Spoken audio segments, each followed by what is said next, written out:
Nah, saudara yang kasih dalam nama Yesus, hari ini kita melihat lagi firman Tuhan, seberapa besarkah kesetiaan kita kepada Tuhan Yesus. Seberapa besarkah kesetiaan kita kepada Tuhan Yesus. Atau dengan mudah saja kita bisa menyangkal dia kalau memang ada ancaman misalnya perlakuan niaya, saudara. Nah, kita dengan mudah saja menyangkal Yesus, ya, atau mengikuti ilah-ilah yang lain, saudaraku. Kita membaca Keluaran 32 ayat 19 sampai 28. Nah, saudara, bangsa Israel membuat berhala dari anak lembu emas. Ini terjadi, saudaraku, hanya beberapa bulan saja setelah mereka keluar dari Mesir. Hanya beberapa bulan saja, beberapa waktu saja. Ya, setelah mereka bebas daripada perbudakan yang begitu menindas mereka. Mereka telah mengalami kuasa Tuhan yang sangat luar biasa. Mestinya mereka masih ingat bahwasanya Tuhan membebaskan mereka dengan penunjukan kuasa Tuhan, demonstrasi kuasa Tuhan yang sangat besar di tanah Mesir.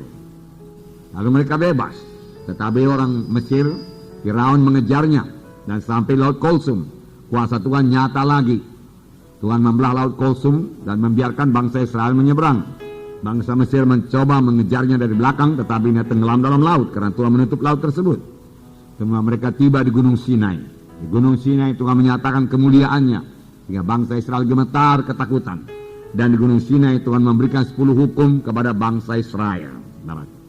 Pada bangsa Israel. Nah, saudara, 10 hukum itu, saudaraku, ya, salah satu diantaranya Keluaran 20, saya bacakan kepada saudara.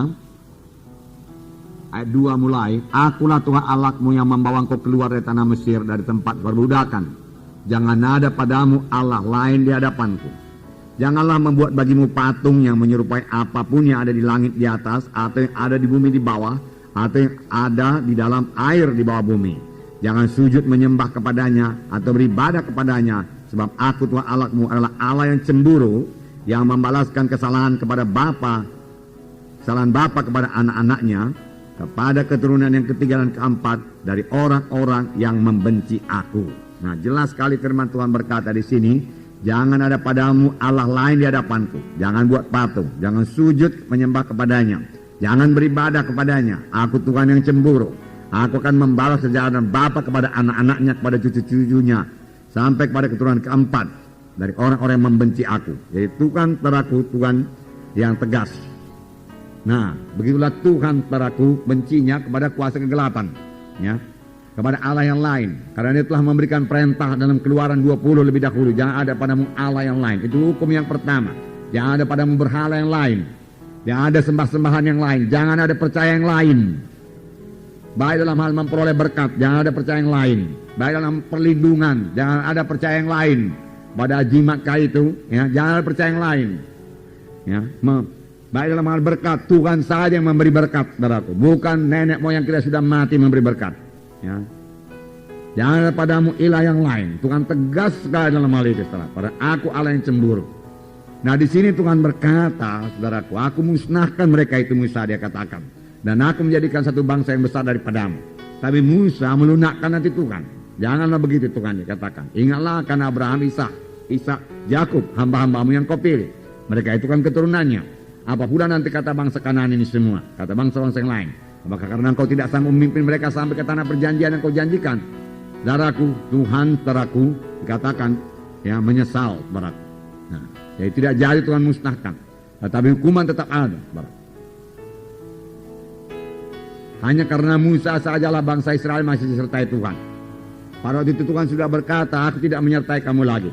Aku memang tidak memusnahkan mereka, tapi aku tidak menyertai kamu lagi. Aku menyuruh seorang malaikatku berjalan di hadapanmu, dan malaikat itu akan mengalahkan, dia katakan, segala suku-suku bangsa di tanah Kanaan. Jadi satu malaikat pun bisa mengalahkan segala suku-suku bangsa di tanah Kanaan. Luar biasa kuasa malaikat. Amin, saudara. Apalagi kuasa Tuhan. Tetapi Musa berkata, kalau engkau tidak beserta dengan kami, lebih baik kami tidak berangkat. Musa berkata. Dan Tuhan berkata, baiklah, tapi pada hari pembalasan aku membalaskannya kepada mereka itu. Oleh sebab itu, saudaraku, kita hati-hati sekali, saudaraku, dengan terlibat dalam adat-adat kegelapan ini. Amin, saudara. supaya jangan ada yang terlibat lagi dalam adat-adat kegelapan. Itu sangat kebencian kepada Tuhan dan sangat membuka pintu kepada setan, saudaraku. Dan kalau dibuka pintu kepada setan, setan selalu memanfaatkannya dengan sebaik-baiknya dan dengan secepat-cepatnya. Setan datang hanya untuk mencuri, membunuh, membinasakan. Ya, setan pembunuh, saudaraku, setan pembunuh. Nah, di sini tadi dikatakan, ya, kemudian Tuhan berkata kepada Musa, Musa turun, bangsa itu sudah menyembah berhala. Lalu Musa turun dari gunung. Di tengah jalan Joshua berkata, ada suara seperti sorak-sorak peperangan. Musa berkata, itu bukan sorak peperangan, tapi nyanyian bersaut-sautan. Dan ketika mereka dekat, kita sudah baca tadi, lalu Musa melihat anak lembu emas dan bangsa Israel berpesta pora, ya, dengan segala nafsu kedagingannya di situ. Lalu Musa, saudaraku, begitu marah, saudaraku. Musa bukan tidak bisa mengendalikan kemarahannya, saudaraku. Musa tetap dikuasai oleh Tuhan, saudaraku. Hanya Musa sangat marah kepada dosa. Sangat marah kepada dosa. Kemarahan yang sangat suci. Ya, sangat marah kepada dosa itu. Heran juga, saudaraku, ya. Mereka secepat itu, saudaraku, berpaling daripada Tuhan. Beberapa waktu yang lalu mereka masih intim dengan Tuhan, memuji Tuhan, bersorak-sorai, Miriam menyanyi-nyanyi, saudaraku, ya. Kemudian, saudaraku, segera, saudaraku, menyembah berhala, saudaraku. Tuhan sangat marah, saudaraku. Itu sebabnya, saudaraku, ya. Di sini biarlah kita camkan sungguh-sungguh. Hendaklah kamu kudus karena aku kudus, firman Tuhan berkata. Ya. Biarlah kasih kita kepada Tuhan, ya. Kasih kita kepada kehendaknya, kasih kita kepada firman-Nya, kasih kita kepada kesuciannya, kepada kebenarannya. Saudaraku, jauh melebihi kasih kita kepada saudara-saudara kita. Bahkan ada firman Tuhan berkata, jikalau seorang mengasihi bapaknya, ibunya lebih daripada aku, ia tidak layak menjadi pengikutku, Tuhan berkata. Tuhan Yesus harus menjadi nomor satu dalam hidup kita, saudaraku. Amin, saudara. Nah,